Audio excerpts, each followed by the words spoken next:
दोस्तों, इस वीडियो में हम कुछ बहुत ही बेसिक कंसेप्ट्स को समझेंगे मार्केटिंग के।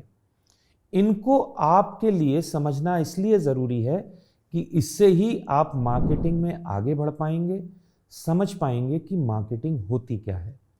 सबसे पहले मैं आपको एक शब्द बताता हूं, वो है नीड। ये नीड शब्द हमने पहले सुना था, क्योंकि जब हम डेफिनेशन देख रहे थे तो उसमें आया था। नीड वर्ड के साथ में ही आता है वांट और डिमांड। हम इस वीडियो में ये समझेंगे कि नीड क्या होती है, वांट क्या होती है और डिमांड क्या होती है इन टर्म्स ऑफ मार्केटिंग में। तो नीड दोस्तों हमारी ज़रूरतें हैं जो हमें अपने जीवन को चलाने में, खुश रहने में, अपने जीवन को एक पूर्णता पे ले जाने में ज़रूरत पड़ती है।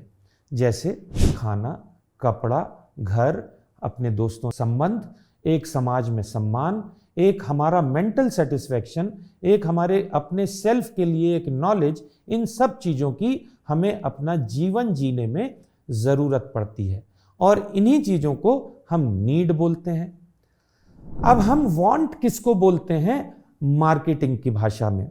वांट होती है जब यही नीड किसी स्पेसिफिक ऑब्जेक्ट की तरफ बढ़ जाती है। जैसे मुझे भूख लग रही है, वो मेरी नीड हुई। अब इस भूख लगने में मैं बर्गर खाना चाहता हूं, मैं डोसा नहीं खाना चाहता, मेरा मन कर रहा है मैं बर्गर खाऊं। तो जो बर्गर है वो मेरी वांट बन गई। समझ में आया होगा आपको?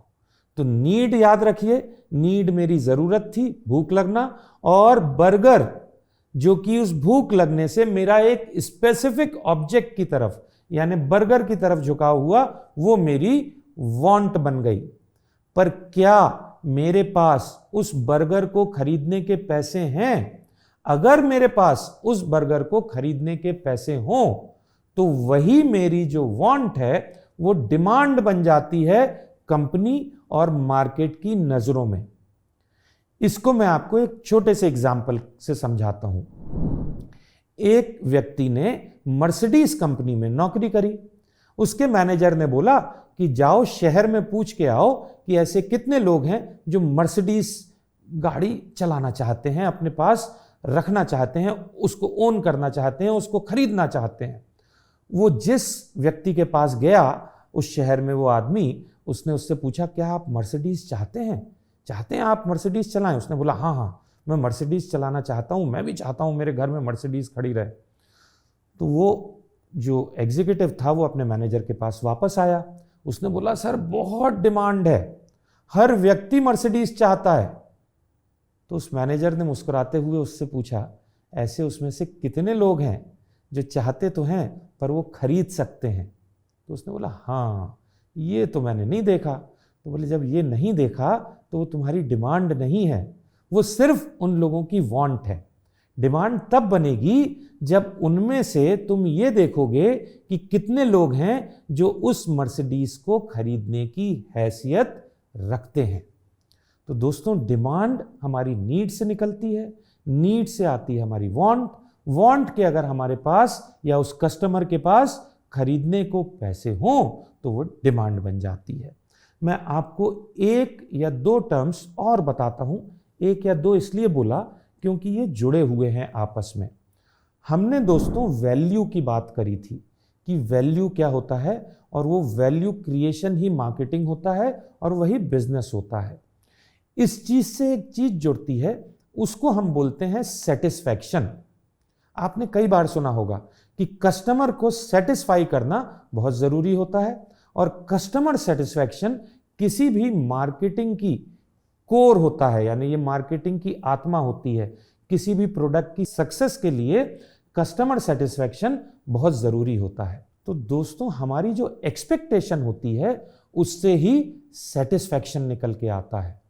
कई बार आपको लोगों ने बोला होगा कि अपनी एक्सपेक्टेशंस कम रखो अगर तुम्हें बहुत ज़्यादा डिससेटिस्फैक्शन होता है अपनी लाइफ से। तो यही चीज़ मार्केटिंग में भी अप्लाई होती है कस्टमर्स के साथ में।